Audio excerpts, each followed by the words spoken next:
Na prática, não converge é porque a forma como a gente construiu o ômega não é uma forma completa, digamos assim. Né? No ponto de vista da nossa construção estatística, né, dava a entender, e realmente né, nos leva a crer que essa é realmente a forma que a gente tem de contabilizar o número de estados.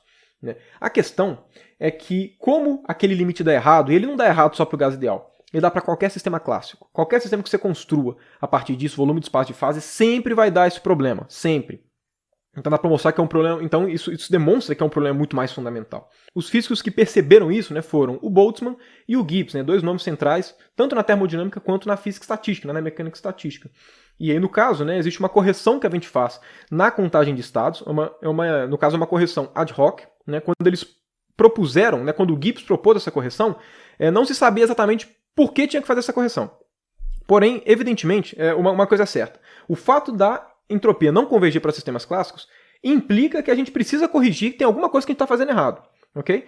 Na época não sabiam exatamente o que era errado, porém eles perceberam o seguinte: se quando a gente fizer a descrição estatística de um sistema clássico, a gente fizer igual a gente fez tudo, bonitinho, espaço de fase, faz o volume e tudo, mas ao final a gente acrescenta um fator n fatorial, ou seja, pega o ômega, constrói ele, depois pega ele e divide por n fatorial. Né? No caso, o Gibbs percebeu que se a gente fizesse isso, a entropia passava a convergir.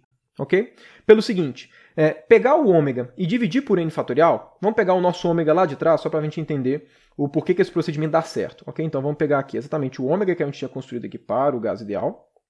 Okay? Vamos pegar ele, jogar lá para baixo. Se a gente pega esse cara e divide por n fatorial, como a gente está dividindo por n fatorial, a gente pode pensar, na verdade, que o que a gente está fazendo é a gente está modificando esse fator C3n, colocando um n fatorial nele. Okay? Porque lembrando, se eu estou dividindo por n fatorial, eu posso pensar que eu estou dividindo o C3n fatorial. Né? Tanto faz. Afinal de contas, está todo mundo multiplicando, então dá na mesma. Quando a gente faz isso, olha só, vamos pegar agora o limite, okay? Limite de n indo para infinito, de Ln de C3n dividido por n fatorial. Vamos pegar o limite desse cara só para ver o que acontece, ok? Só para vocês verem por que esse fatorial faz toda a diferença. Esse cara daqui vai ser igual ao quê? Vai ser igual a Ln de C3n menos Ln de n fatorial. Ln de C3n, a gente já viu quanto é que vai dar no limite. Ok, ó, o Ln de C3n, quanto é que vai dar aqui? Ó, vai dar menos 3 meios de Ln de n, mais Ln de b, que é uma constante. Ok? No caso, vai dar isso multiplicado por um fator n aqui. Ok, na prática, eu vou até já fazer isso aqui de uma vez. Ó. Eu vou até já colocar aqui um n multiplicando, só já para aparecer exatamente aquele termo, né, da nossa... exatamente que aparece quando a gente vai fazer o limite termodinâmico. Ok? Esse cara daqui a gente já sabe que vai dar menos 3 meios de Ln de n menos Ln de b, ok? Mais Ln de b, que é uma constante, tanto faz, ok? Agora, quanto é que vai dar esse cara daqui? Aqui, a gente já sabe quanto vai dar, porque olha só, esse cara daqui é a aproximação de Stirling, levando em conta que o n está indo para infinito. Então aqui vai ser, ó, menos, vou colocar 1 sobre n aqui em evidência, né? Vai ser o quê? Ó, Ln, nln de n, nln de n, menos n, aproximação de Stirling. Esse n daqui, ó, vai simplificar com esse daqui, vai dar positivo, né? No final de contas, quanto é que vai dar esse nosso limite? Vai dar menos 3 meios de Ln de n mais Ln de b, menos Ln de n mais 1. Agora, olha só, menos Ln de n com menos 3 meios de Ln de n vai dar o quê? Vai dar menos 5 meios de Ln de n mais Ln de b mais 1. Então, na prática, quando a gente coloca esse n fatorial daqui, a gente muda o fator 3 meios de Ln de n para 5 meios de Ln de n. Isso faz toda a diferença. Por quê? Porque o fator que precisava, né, o fator que dava problema, que não era cancelado, era esses 5 meios daqui.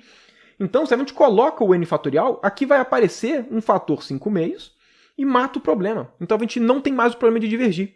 Então, quando a gente escreve realmente, né, quando a gente coloca essa correção daqui, que é o que a gente chama de correção de Gibbs, ok? Então, correção de Gibbs. Correção de Gibbs. Quando a gente coloca essa correção, a gente chega de fato em uma entropia convergente. Porque exatamente o fator C3n com o n fatorial, ele realmente converge para um valor que, de fato, passa a entropia termodinâmica do gás ideal. Okay? Então, né, na prática, qual que vai ser, então, a contagem de estados aqui do nosso gás ideal? Vai ser esse cara daqui. Okay? Eu vou até colocar aqui, né, vou trocar para ser tudo preto mesmo. Então, este cara aqui, que na verdade é o ômega correto, né, para a descrição termodinâmica do nosso gás ideal. Agora, vamos lá, beleza, né? O Gibbs percebeu que colocar que pegar o ômega e trocar o ômega por ômega sobre N fatorial, beleza, isso daqui faz a correção da contagem, faz com que não seja divergente o resultado e tudo certo.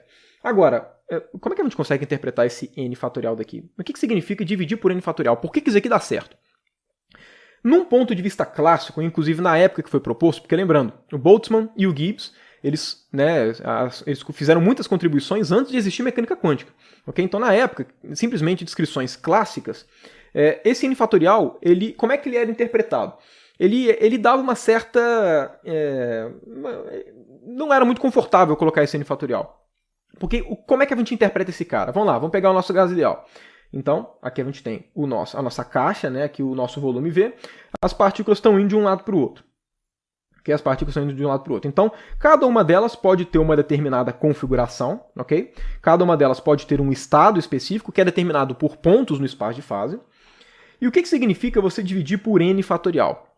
Significa que você está falando o quê? Significa que as partículas são indistinguíveis quando você fala isso.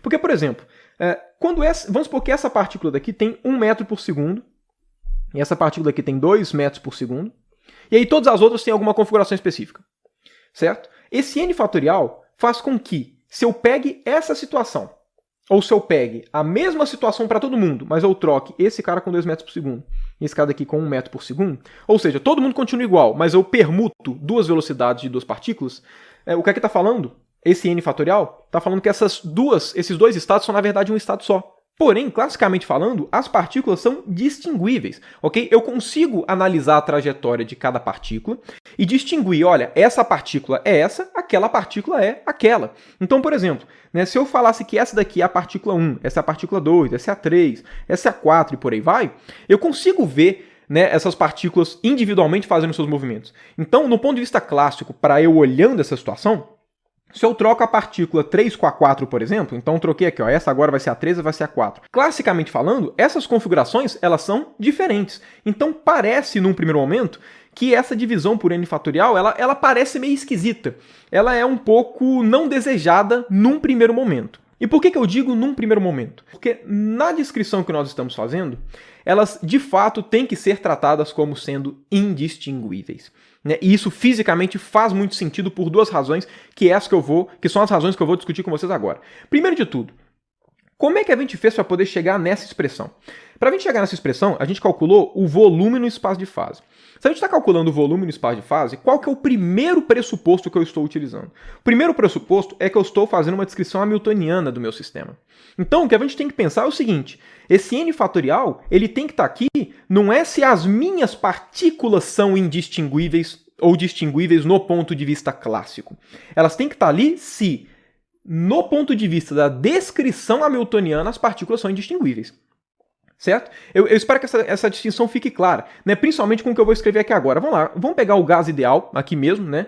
Para exemplificar. Qual que é a hamiltoniana desse gás ideal? A hamiltoniana desse gás ideal, que é a energia nesse caso, não é pega P ao quadrado sobre 2m e soma para todas as partículas, de 1 até infinito.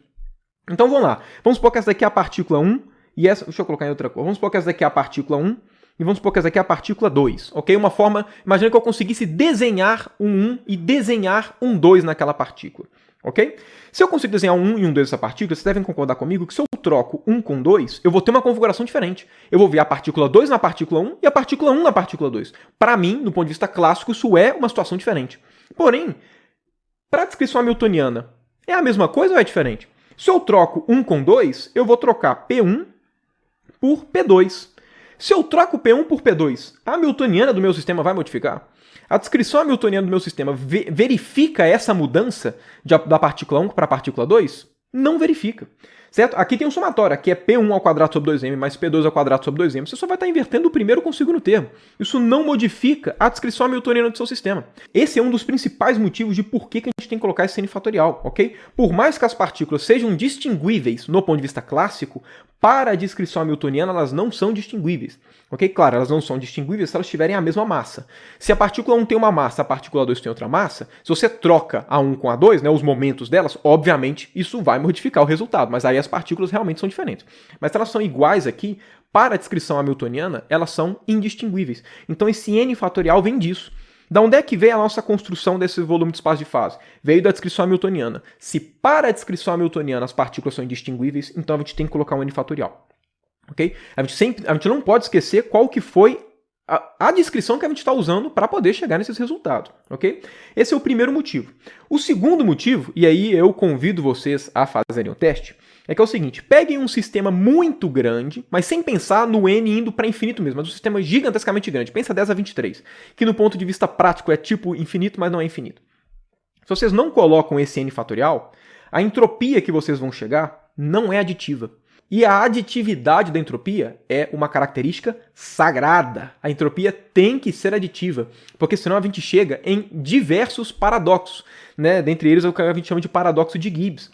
Se a entropia não for aditiva, olha só o que acontece. Imagina que eu pego esse gás aqui, ele está em equilíbrio. Aí eu vou e eu coloco uma divisória aqui no meio. Se eu coloco uma divisória aqui no meio e já estava tudo em equilíbrio, vocês vão concordar comigo que eu dividi o meu gás em dois gases idênticos se eu dividir na metade. Certo? E, estatisticamente tem a mesma quantidade de partículas de um lado e do outro, né? Tá em equilíbrio, a temperatura mesma, tudo certo. Se o sistema não é aditivo, eu não posso falar que a entropia desse sistema, que eu vou chamar de S1, e a entropia desse sistema que é S2, eu não posso falar que a soma desses caras vai dar entropia. No caso, eu não posso falar que a soma desses caras é a entropia de antes de eu colocar essa divisória. Ou seja, o fato de eu colocar uma divisória ou tirar, nem que essa divisória seja mental. Ou seja, toda vez que você pega um sistema qualquer, você pode interpretar na sua cabeça. Eu tenho esse subsistema e eu tenho esse subsistema. Não precisa ter uma divisória física.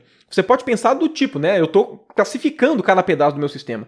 Quando você faz isso, a entropia dele não é mais a soma de cada um desses caras. O que não faz muito sentido, porque significa que só de você visualizar o seu sistema como sendo composto de dois subsistemas, você já está modificando a entropia do seu sistema. Perceba como isso não faz sentido.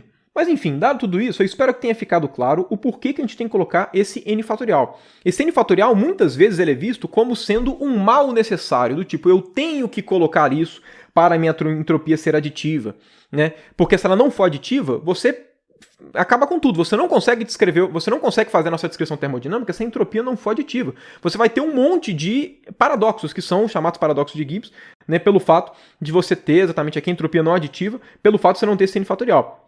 Mas esse cara não é um mal necessário. O ponto principal que eu estou querendo colocar aqui é que, dado que a nossa descrição é hamiltoniana, esse cara daqui, ele é necessário. Não é que seja um mal necessário, a gente precisa colocar ele. Certo? A gente não pode confundir os regimes que nós estamos tratando. Se nós estamos utilizando um formalismo para poder calcular o ômega, e esse formalismo é um formalismo hamiltoniano, a gente tem que aplicar os princípios de se as partículas são indistinguíveis ou não pelo sistema hamiltoniano, ok? Uma outra maneira também possível de se ver esse N fatorial é que é o seguinte, o gás ideal clássico ele pode ser visto como o limite clássico de um gás ideal quântico. No gás ideal quântico, as partículas, por princípio, são indistinguíveis. Então, quando você vai descrever um gás ideal quântico, né, no ponto de vista do Onção microcanônico, naturalmente você já tem que colocar esse N fatorial, ok? É regra, as partículas, por princípios de mecânica quântica, elas já são indistinguíveis. Quando você pega essa contagem de microestados de um gás ideal quântico, ok? E você aplica o limite clássico. No limite clássico, esse N fatorial não some, ele continua. Então a gente também consegue pensar nesse N fatorial como sendo uma parcela da contagem do gás ideal quântico que não se perde quando você vai para um sistema clássico. Okay? Inclusive tem muita gente que só interpreta dessa forma, mas não. Okay? Ela tem que aparecer de qualquer forma por questões de descrição hamiltoniana. Mas bom, dado essas discussões, né, vou encerrando aqui essa nossa aula de hoje, que também vai ser a última aula regulamentar dessa nossa segunda aula de ensemble microcanônico. O que eu quero dizer com aula regulamentar?